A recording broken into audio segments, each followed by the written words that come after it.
Rain drummed against Smoky Joe's barbecue windows as Marcus Caldwell adjusted his fake ID. To everyone, he was Mike Collins, a traveling salesman. But Marcus owned this place and 247 others across 15 states. He built his empire on authentic wood-smoked barbecue, his grandfather's way.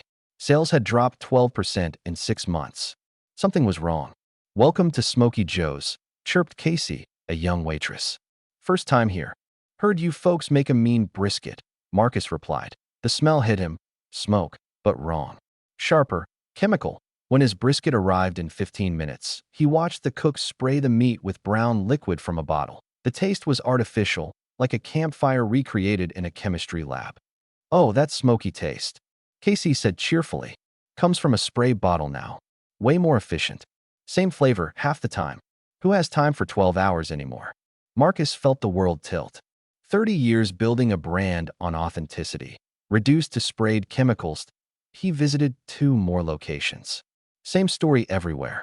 At the 3rd location in Riverside, he overheard kitchen staff. "I miss the old way. This spray stuff isn't the same." You know what happened to Tommy when he complained? They cut his hours until he quit.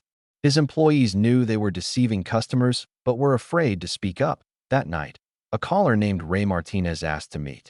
At midnight in a diner, Ray explained, 8 months ago, a guy named Davidson showed up. Said he's from corporate training. Told us about a revolutionary breakthrough, spray bottle smoke flavor. Anyone who questioned it got intimidated or fired. Tommy Harris asked too many questions and got laid off. Check the buried supply orders from 8 months ago. At corporate headquarters at dawn, Marcus found a payment voucher, D. Associates Training Services, $847,000. In archived records, orders from Flavor Dynamics LLC totaling $300,000. Every order approved by Regional Director James Fletcher. His VP, Sarah Chin, arrived. The modifications traced to Fletcher's account, made after hours at 2 a.m. They discovered shell companies, different names, same bank accounts. Someone's funneling money out for months. Sarah's phone buzzed. Fletcher's calling an emergency meeting in 20 minutes. Subject: operational security concerns. He knows. Marcus followed Fletcher to a law firm where he met with Morrison Investment Group, Hostile Acquisitions. Fletcher took an envelope of cash and said, "Almost finished." Marcus realized the truth. Fletcher was destroying Smoky Joe's value to enable a hostile takeover. The fake smoke scandal, financial fraud, employee intimidation, all designed to crash the stock price. He called Channel 7 reporter Rebecca Martinez, Ray's niece, and showed her everything. Sarah called in panic. "Fletcher's framing you for the fraud. He has documents showing unauthorized payments traced to your codes. He's calling a board meeting to claim you're mentally unstable and embezzling to fund a gambling addiction." "This story breaks in 3 hours," Rebecca said. "Then I'm going to that board meeting." Marcus said that at the board meeting, Fletcher displayed bank records and blurry casino footage. Marcus is having a breakdown from gambling debts and financial pressure.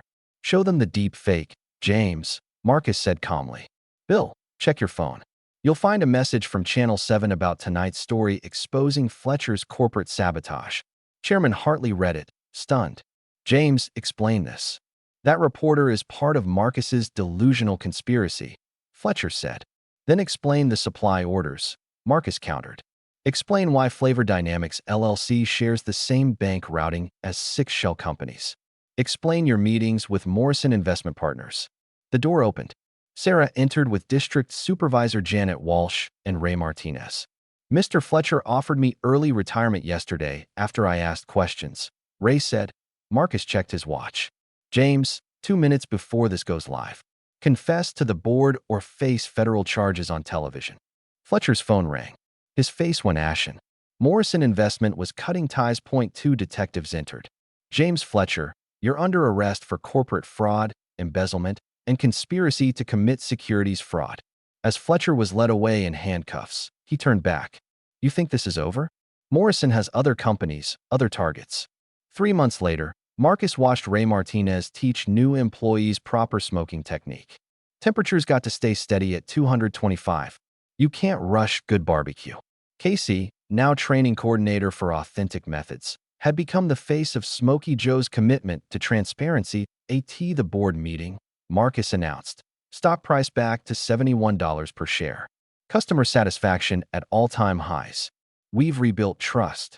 Fletcher pled guilty. He's cooperating with prosecutors. Morrison targeted 3 other restaurant chains with similar sabotage. What's next? A board member asked. Expansion the right way. Every location gets a certified pit master trained by Ray. Every franchise owner signs an authenticity pledge. That evening, Marcus sat with Ray and Casey on the restaurant patio. Wood smokers sent aromatic smoke into the evening air. You know what I've learned? Marcus said. Sometimes the biggest threats come from inside. People who smile while destroying everything we've built. He paused. But the biggest heroes come from inside too. People willing to tell the truth, even when it's dangerous. I still can't believe this started because I mentioned a spray bottle, Casey said. It started because you were honest, Ray corrected. A family at a nearby table raved about the brisket. Ray stood proudly. That would be me, sir. Ray Martinez. Been smoking meat for 30 years, just getting started. Marcus felt complete peace. When people bit into Smoky Joe's brisket, they tasted authentic wood-smoked flavor from patience, tradition, and respect for the craft. No spray bottles, no shortcuts, no lies. Just real barbecue made the right way. The smoke would continue to rise, authentic and true, for generations to come.